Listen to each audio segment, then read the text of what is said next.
What is going on, everybody? Welcome back to the channel. Today's video is going to be about Star-Lord. This guy, I love him. I love Star-Lord. He's such a simple but such an effective character. He's been in the game since launch, I believe, but he did not have a signature ability because that didn't get introduced until the second year of Contest of Champions. But I believe Star-Lord was a launch character, and if he wasn't, he was in the second year, which was like the real first year, but that's neither here nor there. Star-Lord, he's really aged quite well. I didn't realize how useful and impactful Star-Lord's damage is until I started playing him at a 6-star rank 5 ascended level at Sig 200 in the last couple of days. I really did not understand how relevant that damage is now. And you're going to see in the clips that I show you that the damage is extremely, extremely high. And it's not like he doesn't have a long ramp up. The ramp up, it's not that long, especially Sig 200. You get going pretty fast. So the signature ability is as blows exchange, Star-Lord familiarizes with the opponent's techniques, increasing attack by, let's just call it 300 for each hit of the combo meter to a maximum of 400 hits. And then he gets block proficiency for every hit of the opponent's combo meter. That one doesn't really matter. It's more so the top part that matters. So every hit in the combo increases his attack rating by 300. So 10 hits is, let's call it 3,000. 20 hits, 6,000, so on and so forth. That can stack up pretty high. And if you have some decent crit rate, the damage is pretty ridiculous. And you're going to see that in the clips. Star-Lord, he really has like two key abilities. It's the Sig, and then it's the Elemental Gun, which is fired on his Special 3 and his Special 2. So it cycles between 4 effects, and these are random, but there is a synergy with Mantis that allows you to choose which Elemental Gun you want. Personally, I would love if that synergy were just put in Star-Lord's base kit. I think that would make Star-Lord a perfect character. You don't have to touch him ever again. Leave him as he is. Just add that synergy, and he's magnificent.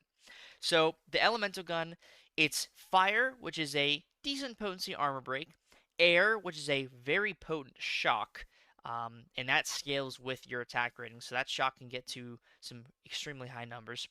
Water, which power drains 50% of the opponent's max power. Extremely powerful power drain. And then Earth, which is a heal block debuff. So, all very useful. You know, it's not like any of these don't matter. All of these effects are still relevant in the modern game.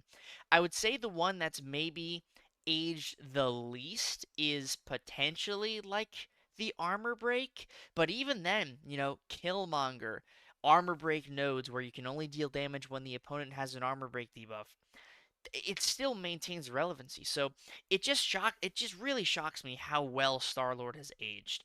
And you're going to see that the damage he can deal is pretty high. So this is a 6-star rank 5 ascended Star-Lord, no boost and no synergies, against a 7-star rank 3 Star-Lord. Just for the sake of the health pool, right? Not showing the defensive capability, at least yet. So you're going to see that we're 15 hits in, and the damage is already, like, pretty decent. 10k medium crit, 7k light crit. We're 20 hits in now. We have the Fury from the Special 2, or the Fury from the base combo. We have a nice 2,300 shock damage there. That is over 4,600 damage per second on that shock. We're not even 40 hits in, and 320,000 health Star-Lord that we're fighting is almost dead here. Now I just go for the Gambit here at a 40-hit combo, and 100,000 damage crit on the final hit. That was 37 seconds. 37 seconds for 320,000 health. No class advantage. Of course, we got the crit at the end, so that helped a lot, but I don't think the final crit would have made the difference. If the final hit of the Special 2 would not have been a crit, Star-Lord still would have been dead because he had less than 100,000 health left. So the damage is just ridiculously high. So let's look at maybe some tougher defenders, higher health pool defenders. This is an Apocalypse, a 7-star rank 3 Apocalypse on the test map. Of course, these are matchups with class advantage, so you have to take that in mind. But there's also more health here, so make sure you're keeping that in mind as well. Star-Lord is actually pretty decent for APOC, pretty decent for high health pool champions in general. I think he'd be alright for someone like Sasquatch. Just in general, I think Star-Lord could be this underrated nuke that your opponent is not likely going to ban, or, he won't be banned on a war map, but his damage is just so consistent. It's so high. 75k crit. We're 30 hits in, and he's already dealing almost 100,000 damage in totality on that special, too. APOC has 400,000 health. And we're going for a delayed medium combo there for the 6th hit. 400,000 health APOC. That was a 30k non-crit. Go for the Relic, which does not gain the attack bonus, unfortunately, but it doesn't matter because APOC's just dead. Even the non-crits are 7,000, 4,000, 5,000. So that was 400,000 health in 52 seconds. Just call it 4,000 for the sake of simplicity. In 52 seconds. APOC, he might not be the toughest defender nowadays, but he has one of the highest health pools in the entire game.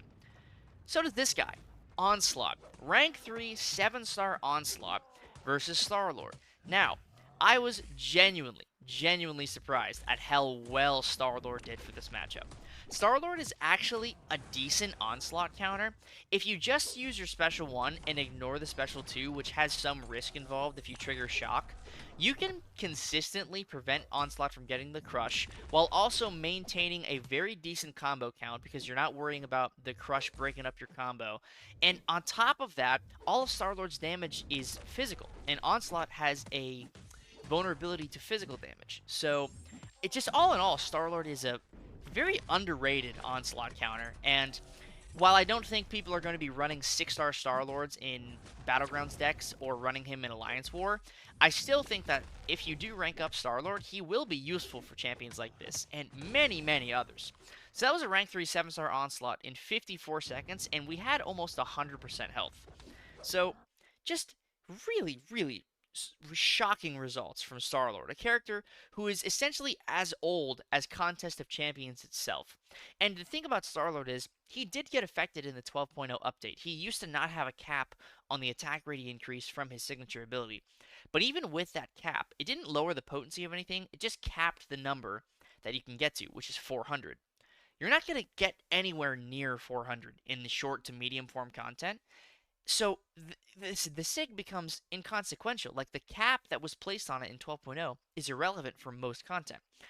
However, it's not irrelevant for content like this. So this is a 17 million health Gambit on the CCP testing map. This is Star-Lord with a full synergy team, no boosts, so just synergies, the Mantis synergy specifically, as well as the Odin pre-fight for the aptitude, increasing the Fury potency when he triggers the Fury from time to time. The damage here is nothing short of ridiculous. Even with 17 million health, if I got some more crits on these specials, there's a high likelihood that I would either just barely reach 400 or be below 400 and have still killed Gambit.